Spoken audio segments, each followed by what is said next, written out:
hands. Clippity, clippity, clippity, clap.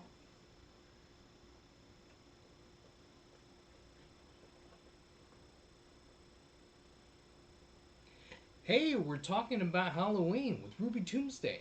Up next on Geek Out SA. Do not attempt to adjust your YouTube video. We control the stream.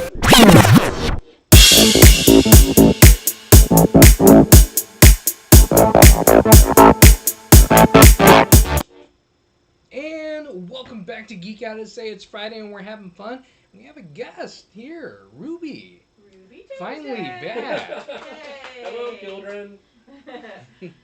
Time to give you all the creepies for Halloween. Do you have like a name for your followers? Because I know a lot of people I haven't come up with a name for my followers yet. Okay. Really? You haven't? Yes, No. mine are my children. Your Your children. Oh, that's good. That's nice. Good. That's good. That's a good one. Very nice. No, I haven't come up with one. Please don't. We should. Don't do it. There's a level of narcissism that is involved in that you don't need to touch. Colleen's Army, then? No. Nope, not a fan. Vincent's mom and friends, we can call them. Vincent's mom and friends. The friends and family discount. We'll just call them our discounts.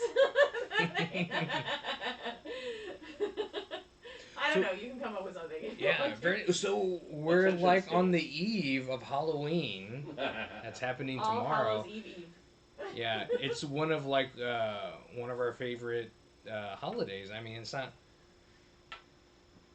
It used to be more so. It's not like when you the can kids have were the here. day off from work but even though most of us are going to be off anyway since it's on a Saturday, which is kind of cool this year. Yeah.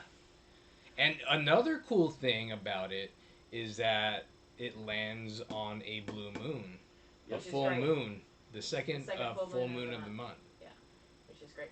So, what are your thoughts? Because obviously you enjoy horror. Oh, wait. Nobody told me I had to have thoughts. Yes, you have to be thinking. Oh, jeez. So, what are your thoughts of them potentially changing Halloween to be like the last Friday of October or something to make it easier, rather than for it to be celebrated when we truly believe that the veil is lifted between the living and the dead? So, what do you think of that potential move? I think if you're going to do that, as long as you put on the calendar observed, like they do for some of the other holidays, I can kind of get behind that. Make it the fun bits as accessible for kids as possible. Right. Mm-hmm. Believe it or not, Halloween's something I grew up without as a kid, so it's kind Me of too. Air high fives. I was Christian families. Yeah. My mother had a very water boy kind of outlook on Halloween. So my sisters were all 15 years plus older than me when I was born. So they were all out on their own by the time I got around to being trick or treat age. They snuck me out once, and Mom found out about it afterwards, and we paid for that for years. Oh, nice. But I think that if celebrate the holiday in that fashion, I can kind of see that. For those of us for whom the day means something other than the trick or treating and the commercialized, yeah. Yeah, then it's kind of like, oh, well, that's not it, and I would still do things that way regardless. So I can kind of see I can kind of see both sides of it. For me, it's going to be the 31st. Right. That's just how that's going to be. It's that, or you break it out on a lunar calendar, but that's a whole other conversation. Right. Well, I just know a little bit more about the history. But what is it? I was going to ask, what is the history of Halloween? So I know a little bit more about the history because that was something that I decided to do this week with my students. I teach science as well as English language arts, so in my English language arts class, we did the history of Halloween. And put it on the show, so she did. She killed two birds with one stone, so that was good. Those poor sacrificial birds. Poor little things. Well, and it's interesting to teach it to children because, and especially because I'm a geek, so things that I take for granted that I know from geek culture, like when I was trying to explain to them, that it started 2,000 years ago with the Celts, and then they were like, well, what's a Celt? They don't know what a Celt is, right? And so then you have to go back and go, okay, well, I've got to explain this, and so explaining it to children is a little more involved. And then because we live in San Antonio, and so we have this big culture, this Hispanic culture, and then we have the Day of the Dead, which falls on November 1st. So I tried to show them some of that, where there are several cultures that believe that there is a time period where the veil between the living and the dead is thinner. And so you can commune with those that you have, it depends, you can commune with those that you have left behind. The Celts were afraid that the ghosts would come and like give them a bad year or do something to their families, so they actually started costumes to hide themselves from the ghosts and from the spirits, and then they started putting out food to like appease them. And then we have the ofrendas in Hispanic culture for the Day of the Dead, where you put out food to like celebrate your loved ones that are gone. So it's really interesting. I won't give everybody like a whole history lesson, but I really kind of geek out over it. I said it. Didn't mean that. But it's really interesting if it's something that people want to look into. I can give you resources and show you where I found some information. But it really is, and it goes back thousands of years. And there's a lot, and of course we've commercialized it here in the United States and in other countries where commercialism. So it'll be interesting to see how hard COVID hits those industries that really rely on this kind of time of year, especially those industries that have already been hit for Easter and some of these other things. It's going to be interesting to see how they fare through things like this. I've got hair in my face. Because Halloween is all about candy. Well, at least when you're a kid. I want that candy. Well, candy and horror movies. So horror movies, that's the thing that we've been doing all this week is every day this week we've been watching a horror movie, at least one every night, up until Halloween. And that's just kind of like a little tradition that we do every year to kind of to just kind of like get in the holiday Halloween mood. So but yeah, that I wonder if anybody else does that kind of thing, because I don't. Well, I think, Ruby, you watch Halloween scary movies all the time. Pretty much. So it's not like a week before Halloween kind of thing? That is 90% of the media we consume in the house. It's video games and horror movies. Right. And preferably horror video games. Right. But as far as people doing movie and that kind of things, I know Freeform TV has been doing 31 Days of Halloween this year. So they're doing at least one horror movie or very Halloween type movie every day. Shudder started doing the 61 Days of Halloween. Oh, wow. So they started September 1st, and they've been doing special watch-along, special movies every day straight through Halloween. And for people that don't know, what is Shudder? Shudder is the leading horror-related subscription service. So kind of like Netflix, but for horror? Kind of like Netflix, but specifically for horror. They also do other stuff, like they'll do suspense thrillers. They'll do kind of the grittier sci-fi type stuff they'll do as well. So you'll see less, Power Rangers, but more like Pacific Rim or Aliens or things like that. Does Shudder have a lot of like the older stuff? Yes. Okay. Yes, Shudder is fantastic about that. So they'll carry a lot of really, really old stuff. So you'll see movies on there. I mean, I've watched Nosferatu, which was 1922, on Shudder. They'll do a lot of classic. They'll get the Universal movies on there from time to time. They'll get a lot of the older stuff, like the 40s and 50s, 60s, 70s, that kind of stuff, straight through to stuff that's currently being released. There's stuff that actually premieres on Shudder now. Oh, nice. So you get everything between. You get a lot of the foreign film too, the giallo, which is actually the Italian word for yellow, because the movies that were released for that genre generally came out in yellow jackets so that everybody could recognize, oh, it's one of those movies. Oh, I thought maybe because you were such a coward, you were yellow and you couldn't, after watching them, you were cowering. So they can tend to actually be some of the most disturbing films out there. They're not particularly gory. But sometimes those are the best, right? Yes. Well, that you're there like on the edge the whole time, like, whoa, what's gonna happen? Yeah, Hitchcock had a career for a reason, and almost all of his violence took place off screen. Right. Because then in my head, it's way worse than probably anything you could show me, right? Well, and looking at it from the scientific aspect too, not even just psychological, but the scientific aspect of our brains are pattern recognition engines.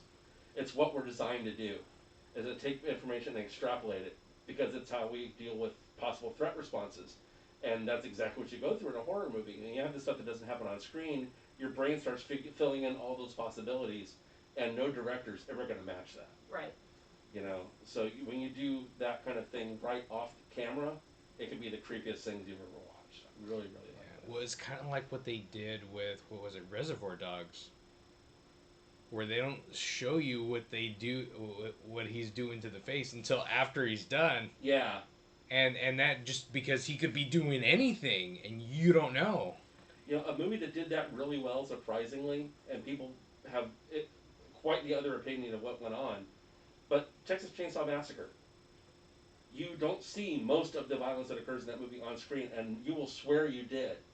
But by the point where he takes her, no big spoiler, it's one of the most classic scenes in the movie, puts her on the hook. You don't see that actually happen in the movie. You walk out of the movie thinking you did, because your brain has filled in that information. But when you go back and actually watch the movie, you're like, oh wow, no, you don't actually see that happen. You see her reaction to it, you see him setting up that motion, and everything else is off camera. It's all implied. But it's so convincing, you think that when you walked out of that, you saw this horrible thing happen on screen, and never did. Oh, that's interesting. Fascinating stuff. I didn't even know that. Yep. Huh. Or did we actually see it and it was a Mandela effect? So, one of the genres that I like, because obviously horror has offshoot genres like everything. Oh, yes. And I guess just lately, this has been my thing, has been horror comedy. So what do you think of, like, horror comedy? Horror comedy is fantastic. And the two halves of the thing, when it's done well, will accentuate the other. It becomes a much better comedy than it would have been without the horror. It becomes a much better horror movie than it would have been without the comedy. Of course, the go-to answer on that one's Shaun of the Dead. Right, obviously. Obviously. And there are moments, it's so silly and so shocking. It's brilliantly funny. So, because of that, when the horrible things happen, you're gobsmacked. Right. You get hit by a bus in it. And it's like his poor mom, and you're like, oh my god! Right? Why did they do that? Yes. I mean, even the bit when Dav gets it, when they pull him through the window. Yeah. And you hate him. You hate the character. You're cheering to see him go, and in the middle of that cheer, you're going, oh that poor man. Terrible. One of my all-time favorite horror comedies is relatively little known, and it makes me sad. Try to find one called Juan of the Dead. Okay. It's set in Puerto Rico. And it's a very similar kind of story in as much as you've got the central character, Juan, and you know the outbreak happens, but you get the added thing of you're on an island. Where are you going to go? So it gets all of the same mounting tension, I'd say more so than Shaun did. You get a lot more of that storyline. The stress and the humanity of it gets played up a lot more. Okay. You get a much cooler, more deeper story out of it, and it's every bit as funny. Nice. Well, we watched. We have Steve, Steve chiming in. He says, "Hey guys, happy Friday. Do you think Tremors? Be considered considered a horror movie? It's horror comedy. Because I would say it's definitely horror a new comedy. Tremors just recently was released. Yes. Yeah, and Michael Gross is still in the series, which I think is fantastic. But they didn't get Kevin Bacon. Yeah, not everything needs bacon. Everything. But and I did love Kevin Bacon in those movies. But Michael Gross was, you're watching the first movie like, I want more of this character, and thankfully that's the one character you get as a through line straight through it. I haven't seen the most recent one yet. That's on the docket. It is really easy, even with all the time that I've got on my hands, to fall behind because I have so many suggestions coming in daily from hundreds of people. Yeah. So you just kind of like, I just want to turn off I just want a quiet room for 5 minutes. Not the movie A Quiet Room, but that was definitely going to be on my list for this weekend to watch. To get that maybe Tremors, the new one. Because I saw about it, and then my buddy from work, Steve, was telling me, "Hey, yeah, did you hear about Tremors?" I was like, "Yeah, but I haven't seen it yet." Well, we really liked. Have you seen The Babysitter? No. Okay. What was the second one, Stuart, that we just watched the other day? Because the three of us watched it together. Yeah. So we watched them out of order. So there was a second one, and it was like trending on Netflix or whatever, and we were like, okay, like we'll check this out. Super camp, like the best kind of camp ever, right? Awesome. So check that out, and then Stuart was like, have you seen the first one? And we're like, no. Yeah, the second one's called Babysitter Killer Queen. Babysitter Killer Queen. Okay. Super camp. Super camp. You'll love it. So you've got to watch both of those. Those are really great. Like over the top, you know, bleeding boobs, like all the whole, too much horror. It's just funny. And then the other one that we saw that was hilarious, that is a horror comedy musical, is Anna and the Apocalypse. Anna and the Apocalypse. So that was really good. Just the stupidest things ever, and like horror in the background. You know what I mean? And just oblivious characters, horror taking over, like So it's like super great. So that's been my genre lately of horror has been, and I think just because I need a little levity in my life. Yeah, I love horror comedy, and it goes back farther than people think. People kind of take horror comedy as being a relatively recent addition to the community, because they see things like Shaun of the Dead forward, where you have these funny horror movie things going on. And I go back, well, you've got to take Nightmare on Elm Street into that category. But even before that, you've got, I think, 4 total Abbott and Costello. Abbott and Costello, yes, I was going to say, yeah. Commercial movies that Abbott and Costello did, and some of those ended up being great. The effects on the Wolfman one, right? The Wolfman one was great. Abbott and Costello Meet the Invisible Man. Mm-hmm. It's the best Invisible Man effects they've done since the original Universal Invisible Man with Claude Rains. Mm-hmm. That was hands down the best effects they'd ever done for the Invisible Man stuff in that era, bar none. And it, oddly enough, was the first movie. But after that, they started cutting budgets for Universal horror movies because we know we'll make ticket sales out of this, but hey, can we turn them and burn them, make them cheap? So the effects started dropping off. Then you get Abbott and Costello, and I guess they just figured, well, we've got horror now, our monsters that are popular, we've got Abbott and Costello that are popular, there's big ticket guys, we can throw some more money at this, and you get much better effects than that one. And you get Vincent Price, too. Yeah. Awesome. So you mentioned The Invisible Man. Did you see the latest installment of The Invisible Man? I've been resisting seeing the most recent Universal Monster stuff, just because I was like, it's so iconic, and I'm not ready. I'm not sure I'm ready to get hurt. I don't want to go through the Star Wars prequels all over again. This new one's a strange twist on the story. Yeah. It's a really strange twist on the story. I have seen the trailers for it. Yeah. And I like it when they take things through another perspective. Mm-hmm. And since you're getting it through her eyes this time rather than just centering around what he's going through. Right. I think that's really cool because you're getting another half of the story potentially out of that you really admittedly got glossed over in the original one. Although the book was better about that, which is kind of odd to say, but it's Wells, so right. Generally speaking, books are better. Yeah, yeah. Well, they kind of did. I think they kind of did the same thing with Child's Play. Took a different take on Child's Play when they. Did you see Child's Play? The most recent one. And I really liked that. That one was fantastic, and that was a very organic. Yeah. Mutation of the story. Mm-hmm. Uh huh. It made perfect sense that this would be going this way. Yeah. And having Dorif's daughter in the movie was great too. And then didn't Mark Hamill voice Chucky? Yep. Uh-huh. Yeah. He did an amazing job of it. Yeah, he did. But I got legitimate chills from that one when they first released the first teaser trailer, and you just see Chucky's face, and then you see right before the lights go out, you hear Mark Hamill's voice. Good night, Andy. Like, yes, this is gonna be great. And then it's like, wait a minute, that just rewrote Toy Story in my head entirely. This is gonna be.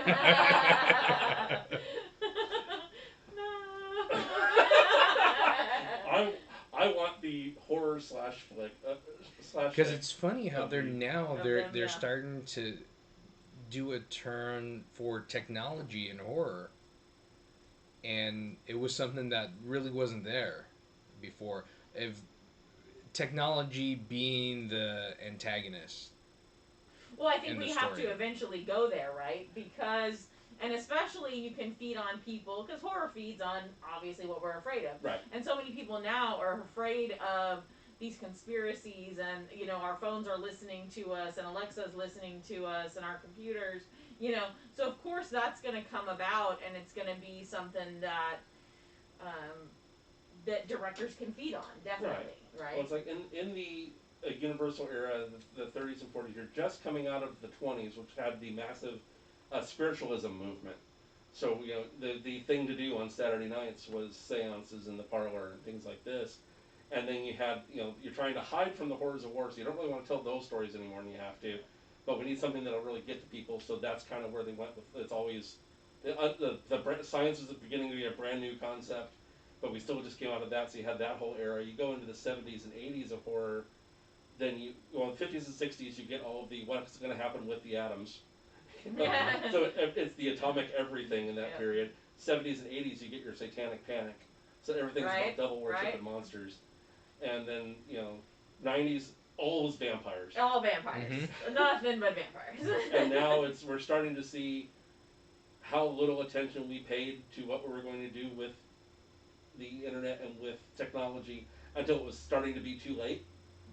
And people were sort of like, wow, my stuff's out there forever and I can't do anything about it. Oh, look, all these leaks are happening. Everybody's personal information is getting everywhere.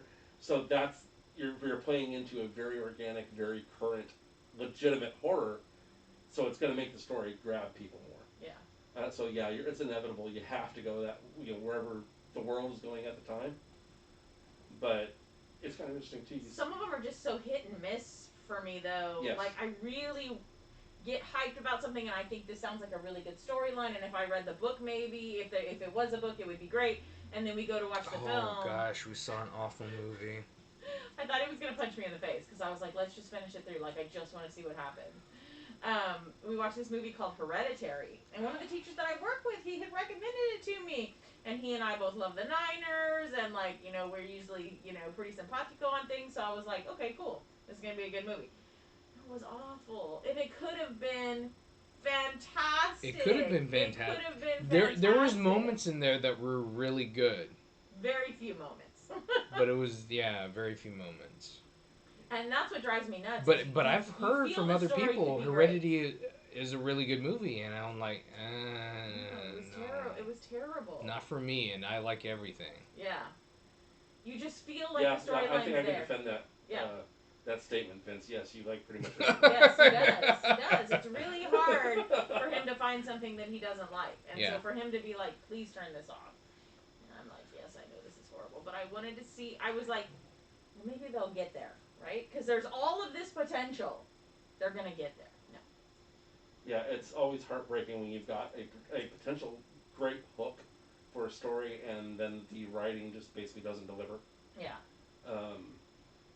There's what I've noticed in several of these too is we went through in the early 2000s a spate of movies that all of them had to have a night vision camera left in the bedroom and somebody gets pulled out of the room by their ankles by an unseen force. Oh, right. And this happened over and over and over. It would always show up in every one of the trailers too.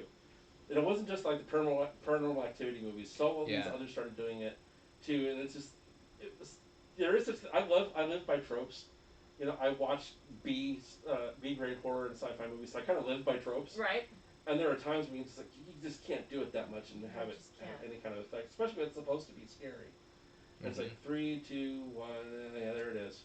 What for you is by far the absolute scariest movie, childhood to now, any time frame in your life? What was the scariest movie for you?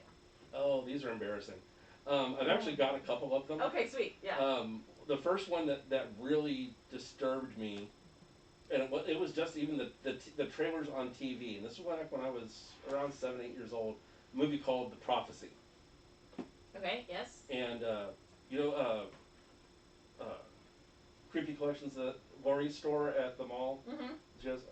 She's actually got the movie poster in the wall, and it freaked me out the other day walking past it. And it's basically this mutated, they think maybe demonic bear that gets born and it just looks ugly and it's killing people. Something about that got in my head. Honestly, one of the creepiest things I ever, if I had to pick one, it might be the Babadook.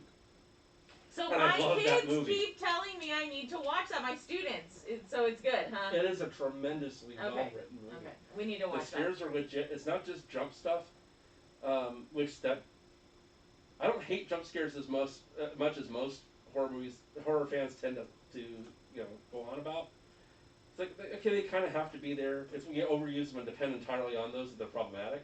Mm-hmm. The Babadook, there's stuff in there that there's not even necessarily that much going on the screen at the time, but it's so tense. And the stuff is so eerily familiar and you don't know why. Those are the things I really love, and that's the stuff that gets under my skin. You know, you look at something on the screen and go, I don't know what that is, I don't think I've ever seen that before in my life, but I know it from somewhere on a visceral level. Mm-hmm. There was a Keanu Reeves movie that escapes me now. Devil's Advocate, I think it was. Yes. Mm-hmm. And the look of some of the demons in that one, it's like, I swear I've run into those in the middle of the night somewhere. Right. It's that visceral lizard brain level that just ancestrally tells you, no, this thing, you remember this, run away from this, and you don't know why. I love things like that. Nice. And I was one of the ones who admittedly, and I'll say it on record, I got freaked out the first time I saw Blair Witch. Nice. You have to go into Blair Witch imagining that it's a true documentary, and you can't let the outside tell you that it's not. And if you go into that, you can legitimately be frightened by it. I fell in. What really got me was at the end with the little. Yeah, in the corner stuff. Yeah. So Vince, same question to you. What childhood to now scariest? And you can pick two if you want to, like one from when you were a kid and one from. Oh, it's because it's got to be the Blair Witch.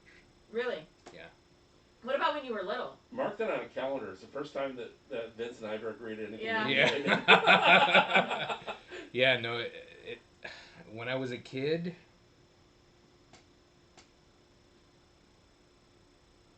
probably the first Nightmare on Elm Street. Okay. So for me, I was raised, very churchy, went to church school and everything. No, wait. Let me change that. It was Exorcist. Okay. That makes a little more sense because of how old we are. Because we're old. I was 9 the first time I saw a horror movie, and I saw Poltergeist. And I had never seen anything, and the tree, and the clown, and the Carol Ann, and the whole, and no, that was bad. That was done. So that one scared the bejesus out of me when I was like 9. And then that one didn't really scare me. No? Oh God, it scared me. The little small lady and her voice, and she was a Carol Ann. I'm like, oh God, I can't. Speaking of horror video games, she was a character in a video game called Kiss: The Nightmare Child. It was based on the Todd McFarlane Kiss comic books based on band. And she plays this seer character, and this one kind of a Romani, vision having character who also serves as the narrator for the story to tie everything together. And she was excellent. The voice acting that was amazing. She's creepy as heck. And then as an adult, the one movie that scared me, which Vincent knows because he tortured me afterwards, was 13 Ghosts. The newer one with Shaggy.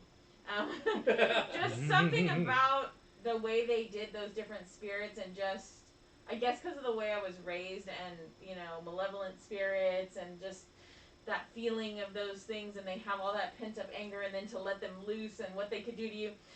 So he always makes fun of me because when we watch horror movies, I can't put my feet on the ground. I have to have my feet up on the couch. And he's like, put your feet down. Put your feet on the ground. Put your feet on the ground. Put your feet on the ground. I'm like, no, I can't. So then after that movie, it was my turn to come and check the front door. And it's all dark. And I go to check the front door to make sure it's locked, and there's just a little bit of light filtering through, and this one has snuck up behind me. And he does this, growly man voice right in my ear. I was I was hanging from the ceiling. I was so done. I was sure that the one with the big box on its head, that it had come for me. Yeah. See, we can't do that at our house. No? No. Because, have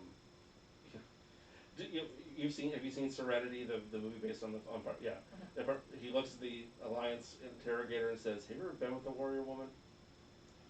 It's very much that way in our house. So yes, I could pull those pranks on Bonnie. I don't know if I can dodge that fast.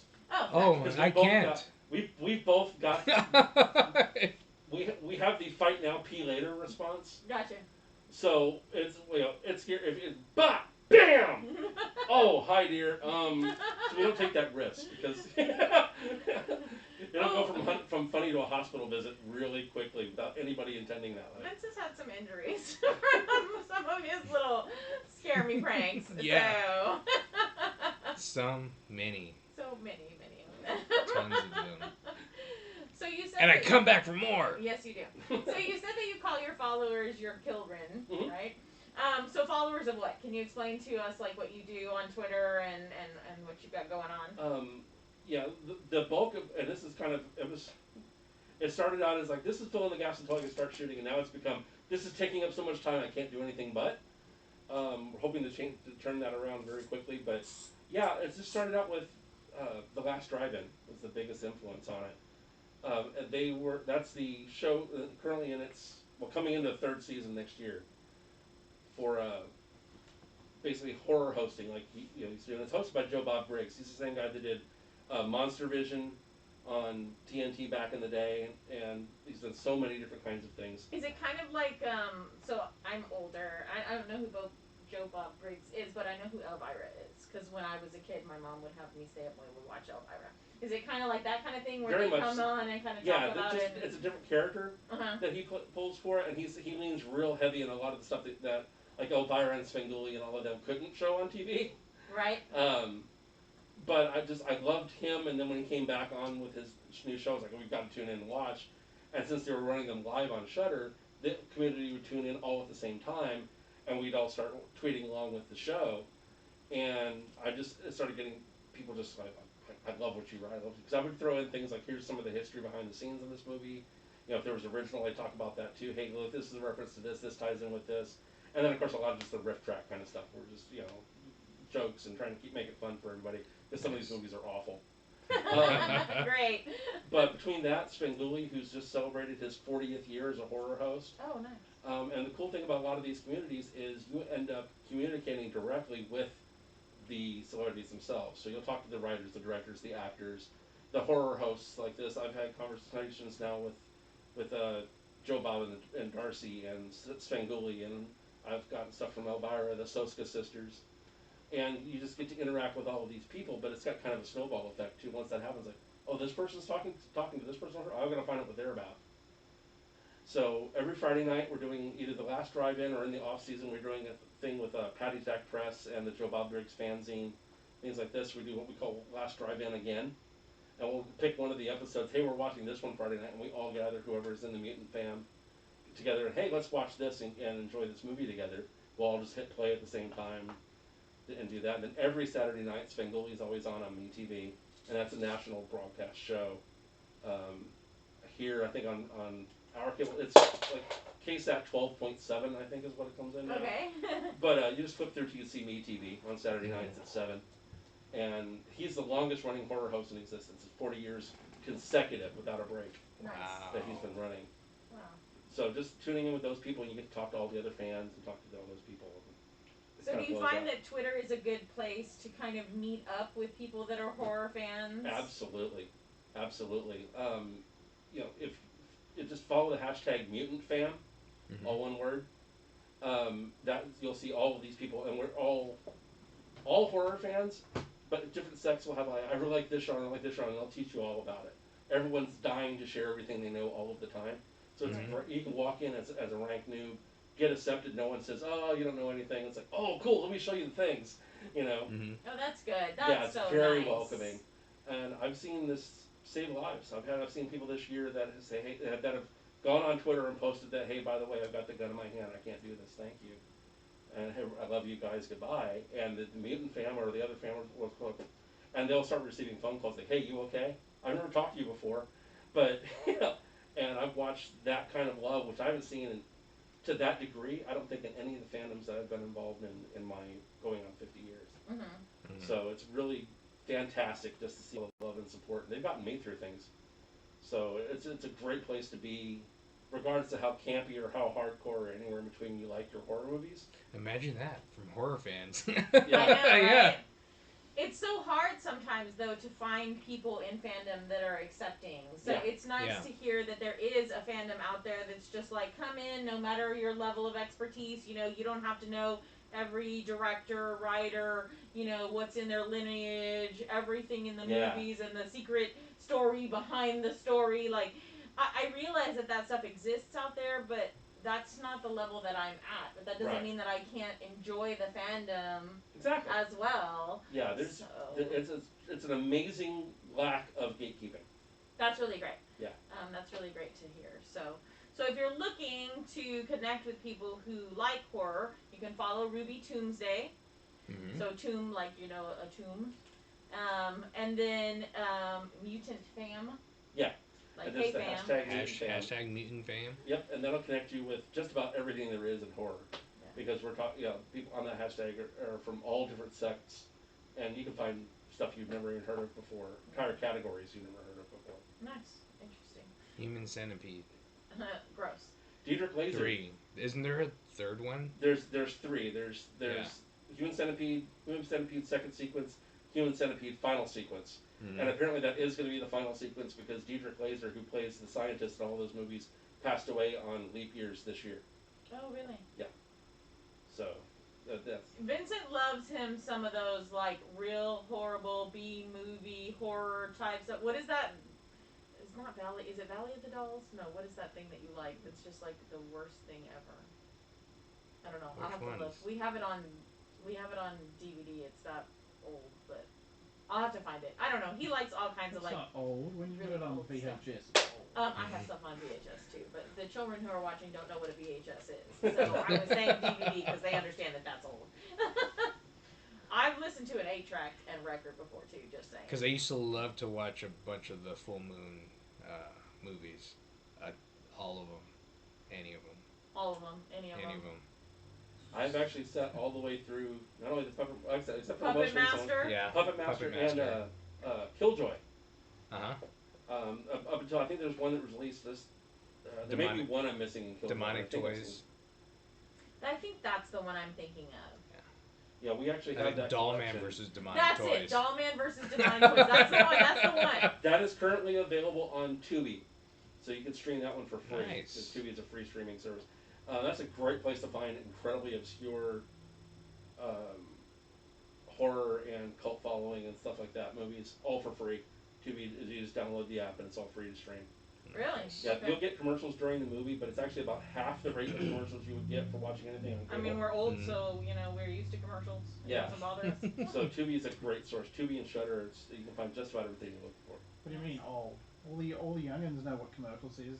Because they watch YouTube and there's a commercial every 2 seconds. Now YouTube there is just a running commercial. That's pretty much all it is. Yeah. Because I just got off of YouTube Premium. Red? Oh yeah. It And then hurts going back, doesn't it? It does. Yeah. I was like, I want to go back. You're like, where do I get another free trial? The other cool thing about Tubi is that their commercials, they edit where they're going to put the commercial in. So they tend to be in decent spots. So they're very organic places for them to have the commercial break as opposed to like YouTube where it's mid-sentence. Right. Well, it's just like going back and watching It, the original one with Tim Curry.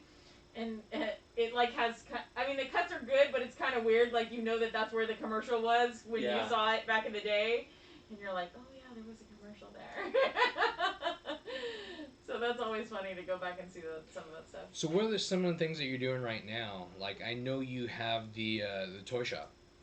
Yep, the Tuesday Toy Shop. We've actually got, I'm waiting on the art to come through for our logo's sake and our headers and things like this. Mm-hmm. So we can start putting stuff up, but we've already got the first few episodes coming, and that's going to be on Anchor. So I believe it's Tombsday.fm. Cool. So we've got that coming up. That's going to start off as an audio podcast, but it's going to be done kind of like the Nerding Instinct stuff used to be. So we're going in the deep dives into the background of the stuff, but on top of that, it's going to be done all in character in the process as well. So there's going to be stuff, sketchy kind of stuff written around that as well. Every Friday night, we're doing either Last Drive-In or tweeting along with the Last Drive-In Again folks over at Patty Jack Press. they've got an event going tonight starting at 9 Central for the last drive-in watch-along of Trick or Treat and the release party simultaneously for Patty Jack Press's new Trick or Treat fanzine they're releasing. That's dropping tonight. Tomorrow night on Svengoolie is going to be Frankenstein meets the Wolfman. So on Halloween night, we're getting one of the best Universal monster mashups ever. Nice. But every Saturday night on MeTV, check that out, and you'll always see me there in that party too. Perfect. Very cool. Very cool. Well, I'm ready for Halloween already. Me too. I don't have my costume yet. You're wearing it. I'm wearing it. Because really, we're gonna turn off the lights. Because we don't even know what's even happening. I'm Kids are gonna come sure by. that most of the kids are not gonna come. I didn't even decorate this year, which is totally weird for me. My house is like not even decorated. I just don't know how I feel about it, and because I've been going to school and teaching, I've been around so many people that I could potentially be a carrier. So I just don't know how I feel about the whole thing. So we're probably just gonna turn all the lights off and watch some scary movies, which will be fun. Yeah, nothing wrong with that. Eating the candy that we were supposed to. Well, I can't. You can't have that. Yeah, in our neighborhood, we don't get trick-or-treaters on a good year, so we're really not expecting anybody this year. Yeah. So it's going to be Sven and probably some drinks. Yeah, that sounds very good. Nice. Well, Ruby, thanks for coming here again. I really appreciate it. It was a lot of fun. I learned a lot about horror, and I'm going to check out some stuff because I want to... Gotta watch the Babadook now. Yeah, gotta watch it. But thanks for checking us out. I'm Vince. I'm Colleen. That's Ruby. Thank you, Stuart. Geek out, I say.